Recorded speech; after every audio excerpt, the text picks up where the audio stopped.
अथ श्री बृहस्पतिवार व्रत कथा। भारतवर्ष में एक प्रतापी और दानी राजा राज्य करता था। वह नित्य गरीबों और ब्राह्मणों की सहायता करता था। यह बात उसकी रानी को अच्छी नहीं लगती थी। वह न ही गरीबों को दान देती, न ही भगवान का पूजन करती थी और राजा को भी दान देने से मना किया करती थी। एक दिन राजा शिकार खेलने वन को गए हुए थे, तो रानी महल में अकेली थी। उसी समय बृहस्पतिदेव साधु वेश में राजा के महल में भिक्षा के लिए गए और भिक्षा मांगी। रानी ने भिक्षा देने से इनकार किया और कहा, हे साधु महाराज, मैं तो दान पुण्य से तंग आ गई हूँ। मेरा पति सारा धन लुटाते रहते हैं। मेरी इच्छा है कि हमारा धन नष्ट हो जाए, फिर न रहेगा बांस न बजेगी बांसुरी। साधु ने कहा, देवी तुम तो बड़ी विचित्र हो।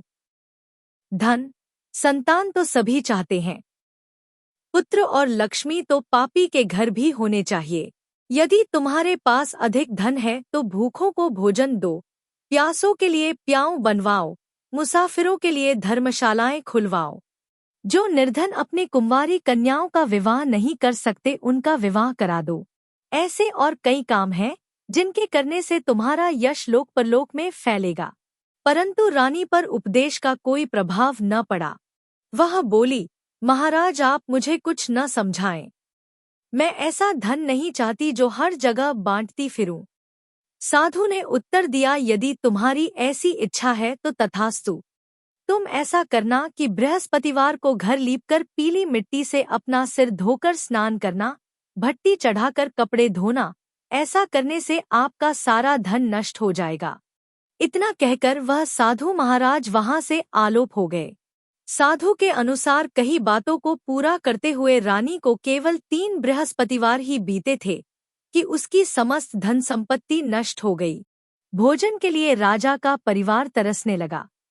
तब एक दिन राजा ने रानी से बोला कि हे रानी, तुम यहीं रहो, मैं दूसरे देश को जाता हूँ, क्योंकि यहाँ पर सभी लोग मुझे जानते हैं, इसलिए मैं कोई छोटा कार्य नहीं कर सकता। ऐसा कहकर राजा परदेश चला गया। वहाँ वह जंगल से लकड़ी काट कर लाता और शहर में बेचता। इस तरह वह अपना जीवन व्यतीत करने लगा। इधर राजा के परदेश जाते ही रानी और दासी दुखी रहने लगी। एक बार जब रानी और दासी को 7 दिन तक बिना भोजन के रहना पड़ा, तो रानी ने अपनी दासी से कहा, हे दासी, पास ही के नगर में मेरी बहन रहती है। वह बड़ी धनवान है। तू उसके पास जा और कुछ ले आ, ताकि थोड़ी बहुत गुजर-बसर हो जाए। दासी रानी की बहन के उस दिन गुरुवार था और रानी की बहन उस समय बृहस्पतिवार व्रत की कथा सुन रही थी। दासी ने रानी की बहन को अपनी रानी का संदेश दिया, लेकिन रानी की बड़ी बहन ने कोई उत्तर नहीं दिया। जब दासी को रानी की बहन से कोई उत्तर नहीं मिला तो वह बहुत दुखी हुई और उसे क्रोध भी आया। दासी ने वापस आकर रानी को सारी बात बता दी। सुनकर रानी ने अपने भाग्य को कोसा। उधर रानी की बहन ने सोचा कि मेरी बहन की दासी आई थी, परंतु मैं उससे नहीं बोली, इससे वह बहुत दुखी हुई होगी। कथा सुनकर और पूजन समाप्त करके वह अपनी बहन के घर आई और कहने लगी, हे बहन, मैं बृहस्पतिवार का व्रत कर रही थी। तुम्हारी दासी मेरे घर आई थी, परंतु जब तक कथा होती है तब तक न तो उठते हैं और न ही बोलते हैं, इसलिए मैं नहीं बोली। कहो दासी क्यों गई थी? रानी बोली, बहन, तुमसे क्या छिपाऊं, हमारे घर में खाने तक को अनाज नहीं था। ऐसा कहते कहते रानी की आंखें भर आई। उसने दासी समेत पिछले 7 दिनों से भूखे रहने तक की बात अपनी बहन को विस्तार पूर्वक सुना दी।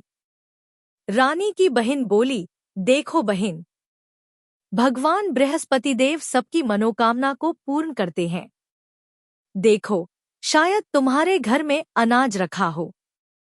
पहले तो रानी को विश्वास नहीं हुआ, पर बहन के आग्रह करने पर उसने अपनी दासी को अंदर भेजा तो उसे सचमुच अनाज से भरा एक घड़ा मिल गया। यह देखकर दासी को बड़ी हैरानी हुई।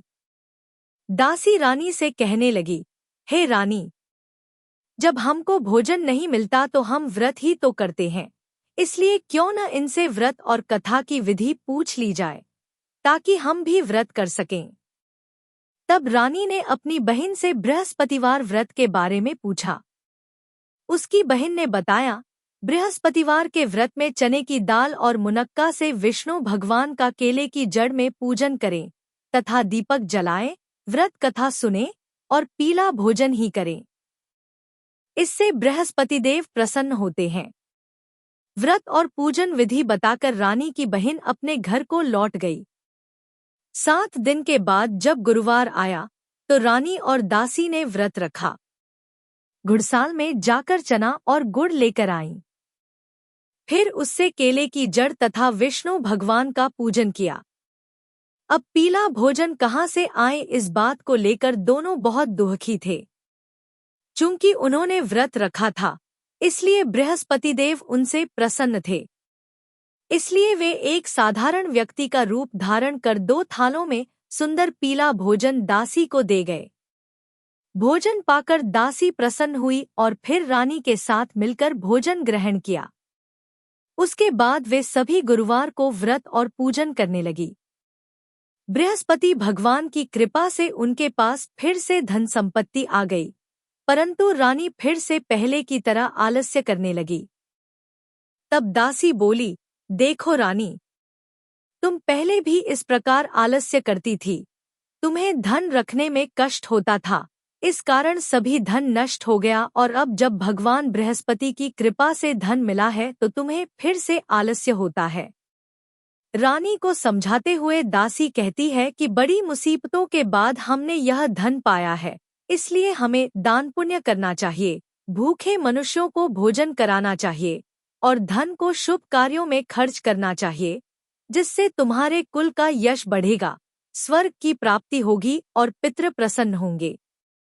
दासी की बात मानकर रानी अपना धन शुभ कार्यों में खर्च करने लगी, जिससे पूरे नगर में उसका यश फैलने लगा। एक दिन राजा दुखी होकर जंगल में एक पेड़ के नीचे आसन जमाकर बैठ गया। वह अपनी दशा को याद करके व्याकुल होने लगा। बृहस्पतिवार का दिन था। एकाएक उसने देखा कि निर्जन वन में एक साधु प्रकट हुए। वह साधु वेश में स्वयं बृहस्पति देवता थे। लकड़हारे के सामने आकर बोले, हे लकड़हारे, इस सुनसान जंगल में तू चिंता मग्न क्यों बैठा है? लकड़हारे ने दोनों हाथ जोड़कर प्रणाम किया और उत्तर दिया, महात्मा जी, आप सब कुछ जानते हैं, मैं क्या कहूँ। यह कहकर रोने लगा और साधु को अपनी आत्मकथा सुनाई। महात्मा जी ने कहा, तुम्हारी स्त्री ने बृहस्पति के दिन बृहस्पति भगवान का निरादर किया है, जिसके कारण रुष्ट होकर उन्होंने तुम्हारी यह दशा कर दी। अब तुम चिंता को दूर करके मेरे कहने पर चलो तो तुम्हारे सब कष्ट दूर हो जाएंगे और भगवान पहले से भी अधिक संपत्ति देंगे। तुम बृहस्पति के दिन कथा किया करो। 2 पैसे के चने मुनक्का लाकर उसका प्रसाद बनाओ और शुद्ध जल से लोटे में शक्कर मिलाकर अमृत तैयार करो। कथा के पश्चात अपने सारे परिवार और सुनने वाले प्रेमियों में अमृत व प्रसाद बांटकर आप भी ग्रहण करो। ऐसा करने से भगवान तुम्हारी सब मनोकामनाएं पूरी करेंगे। साधु के ऐसे वचन सुनकर लकड़हारा बोला, हे प्रभो, मुझे लकड़ी बेचकर इतना पैसा नहीं मिलता जिससे भोजन के उपरांत कुछ बचा सकूं। मैंने रात्रि में अपनी स्त्री को व्याकुल देखा है। मेरे पास कुछ भी नहीं जिससे मैं उसकी खबर मंगा सकूं। साधु ने कहा, हे लकड़हारे, तुम किसी बात की चिंता मत करो। बृहस्पति के दिन तुम रोजाना की तरह लकड़ियां लेकर शहर को जाओ। तुमको रोज से दुगुना धन प्राप्त होगा, जिससे तुम भली भांति भोजन कर लोगे तथा बृहस्पति देव की पूजा का सामान भी आ जाएगा। इतना कहकर साधु अंतर्ध्यान हो गए। धीरे धीरे समय व्यतीत होने पर फिर वही बृहस्पतिवार का दिन आया। लकड़हारा जंगल से लकड़ी काटकर किसी शहर में बेचने गया। उसे उस दिन और दिन से अधिक पैसा मिला। राजा ने चना गुड़ आदि लाकर गुरुवार का व्रत किया। उस दिन से उसके सभी क्लेश दूर हुए, परंतु जब दोबारा गुरुवार का दिन आया तो बृहस्पतिवार का व्रत करना भूल गया। इस कारण बृहस्पति भगवान नाराज हो गए। उस दिन उस नगर के राजा ने विशाल यज्ञ का आयोजन किया तथा शहर में यह घोषणा करा दी कि कोई भी मनुष्य अपने घर में भोजन न बनावे, न आग जलावे, समस्त जनता मेरे यहाँ भोजन करने आवे। इस आज्ञा को जो न मानेगा उसे फांसी की सजा दी जाएगी। इस तरह की घोषणा संपूर्ण नगर में करवा दी गई। राजा की आज्ञानुसार शहर के सभी लोग भोजन करने गए, लेकिन लकड़हारा कुछ देर से पहुंचा, इसलिए राजा उसको अपने साथ घर ले गए और ले जाकर भोजन करा रहे थे तो रानी की दृष्टि उस खूंटी पर पड़ी जिस पर उसका हार लटका हुआ था।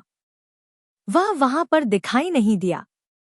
रानी ने निश्चय किया कि मेरा हार इस मनुष्य ने चुरा लिया है। उसी समय सिपाहियों को बुलाकर उसको कारागार में डलवा दिया। जब लकड़हारा कारागार में पड़ गया और बहुत दुखी होकर विचार करने लगा कि न जाने कौन से पूर्व जन्म के कर्म से मुझे यह दुख प्राप्त हुआ है, और उसी साधु को याद करने लगा जो कि जंगल में मिला था। उसी समय तत्काल बृहस्पतिदेव साधु के रूप में प्रकट हुए और उसकी दशा को देखकर कहने लगे, अरे मूर्ख, तूने बृहस्पतिदेव की कथा नहीं करी, इस कारण तुझे दुख प्राप्त हुआ है। अब चिंता मत कर, बृहस्पतिवार के दिन कारागार के दरवाजे पर 4 पैसे पड़े मिलेंगे। उनसे तू बृहस्पतिदेव की पूजा करना, तेरे सभी कष्ट दूर हो जाएंगे। बृहस्पति के दिन उसे 4 पैसे मिले। लकड़हारे ने कथा कही। उसी रात्रि को बृहस्पतिदेव ने उस नगर के राजा को स्वप्न में कहा, हे राजा, तुमने जिस आदमी को कारागार में बंद कर दिया है वह निर्दोष है। वह राजा है, उसे छोड़ देना। रानी का हार उसी खूंटी पर लटका है। अगर तू ऐसा नहीं करेगा तो मैं तेरे राज्य को नष्ट कर दूंगा। इस तरह रात्रि के स्वप्न को देखकर राजा प्रातःकाल उठा और खूंटी पर हार देखकर लकड़हारे को बुलाकर क्षमा मांगी तथा लकड़हारे को योग्य सुंदर वस्त्र आभूषण देकर विदा कर दिया। बृहस्पतिदेव की आज्ञानुसार लकड़हारा अपने नगर को चल दिया। राजा जब अपने नगर के निकट पहुंचा तो उसे बड़ा आश्चर्य हुआ।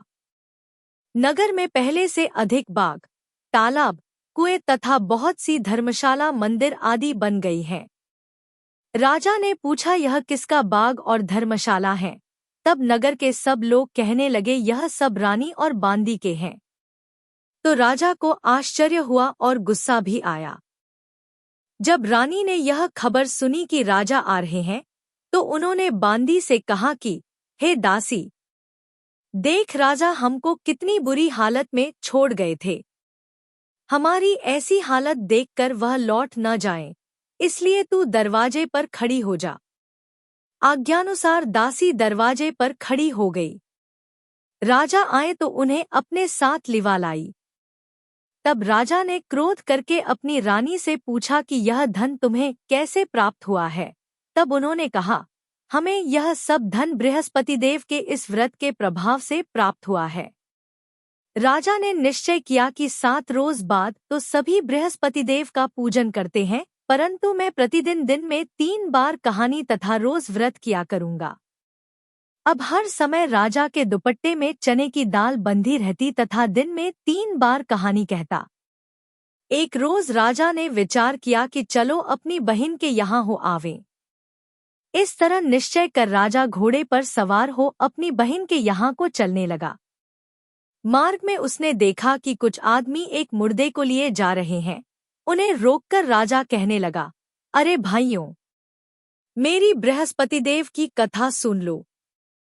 वे बोले, लो, हमारा तो आदमी मर गया है, इसको अपनी कथा की पड़ी है। परंतु कुछ आदमी बोले, अच्छा कहो, हम तुम्हारी कथा भी सुनेंगे। राजा ने दाल निकाली और जब कथा आधी हुई थी कि मुर्दा हिलने लग गया और जब कथा समाप्त हो गई तो राम राम करके मनुष्य उठकर खड़ा हो गया। आगे मार्ग में उसे एक किसान खेत में हल चलाता मिला। राजा ने उसे देख और उससे बोले, अरे भैया, तुम मेरी बृहस्पतिवार की कथा सुन लो। किसान बोला, जब तक मैं तेरी कथा सुनूंगा तब तक 4 हरया जोत लूंगा। जा अपनी कथा किसी और को सुनाना। इस तरह राजा आगे चलने लगा।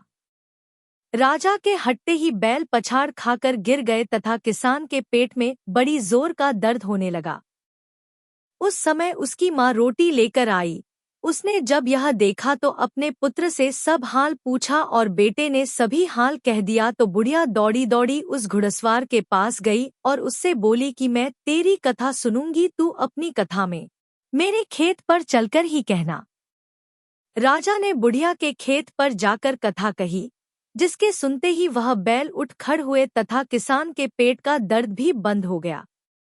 राजा अपनी बहन के घर पहुंचा। बहन ने भाई की खूब मेहमानी की। दूसरे रोज प्रातःकाल राजा जगा तो वह देखने लगा कि सब लोग भोजन कर रहे हैं। राजा ने अपनी बहन से कहा, ऐसा कोई मनुष्य है जिसने भोजन नहीं किया हो, मेरी बृहस्पतिवार की कथा सुन ले। बहन बोली, हे भैया, यह देश ऐसा ही है कि पहले यहाँ लोग भोजन करते हैं, बाद में अन्य काम करते हैं। अगर कोई पड़ोस में हो तो देख आऊं। वह ऐसा कहकर देखने चली गई, परंतु उसे कोई ऐसा व्यक्ति नहीं मिला जिसने भोजन न किया हो। अतः वह एक कुम्हार के घर गई जिसका लड़का बीमार था। उसे मालूम हुआ कि उनके यहाँ 3 रोज से किसी ने भोजन नहीं किया है। रानी ने अपने भाई की कथा सुनने के लिए कुम्हार से कहा, वह तैयार हो गया। राजा ने जाकर बृहस्पतिवार की कथा कही, जिसको सुनकर उसका लड़का ठीक हो गया। अब तो राजा की प्रशंसा होने लगी। एक रोज राजा ने अपनी बहन से कहा कि हे बहन, हम अपने घर को जाएंगे, तुम भी तैयार हो जाओ। राजा की बहन ने अपनी सास से कहा। सास ने कहा, हाँ चली जा, परंतु अपने लड़कों को मत ले जाना, क्योंकि तेरे भाई के कोई औलाद नहीं है। बहन ने अपने भैया से कहा, हे भैया, मैं तो चलूंगी पर कोई बालक नहीं जाएगा। राजा बोला, जब कोई बालक नहीं चलेगा तब तुम ही क्या करोगी। बड़े दुखी मन से राजा अपने नगर को लौट आया। राजा ने अपनी रानी से कहा, हम निर्वंशी हैं, हमारा मुंह देखने का धर्म नहीं है और कुछ भोजन आदि नहीं किया। रानी बोली, हे प्रभो, बृहस्पतिदेव ने हमें सब कुछ दिया है, वह हमें औलाद अवश्य देंगे। उसी रात को बृहस्पतिदेव ने राजा से स्वप्न में कहा, हे राजा उठ, सभी सोच त्याग दे, तेरी रानी गर्भ से है। राजा की यह बात सुनकर बड़ी खुशी हुई। 9वें महीने में उसके गर्भ से एक सुंदर पुत्र पैदा हुआ। तब राजा बोला, हे रानी, स्त्री बिना भोजन के रह सकती है, पर बिना कहे नहीं रह सकती। जब मेरी बहन आवे तुम उससे कुछ कहना मत। रानी ने सुनकर हाँ कर दिया। जब राजा की बहन ने यह शुभ समाचार सुना तो वह बहुत खुश हुई तथा बधाई लेकर अपने भाई के यहाँ आई। तभी रानी ने कहा, घोड़ा चढ़कर तो नहीं आई, गधा चढ़ी आई। राजा की बहन बोली, भाभी, मैं इस प्रकार न कहती तो तुम्हें औलाद कैसे मिलती। बृहस्पतिदेव ऐसे ही हैं, जैसी जिसके मन में कामनाएं हैं सभी को पूर्ण करते हैं।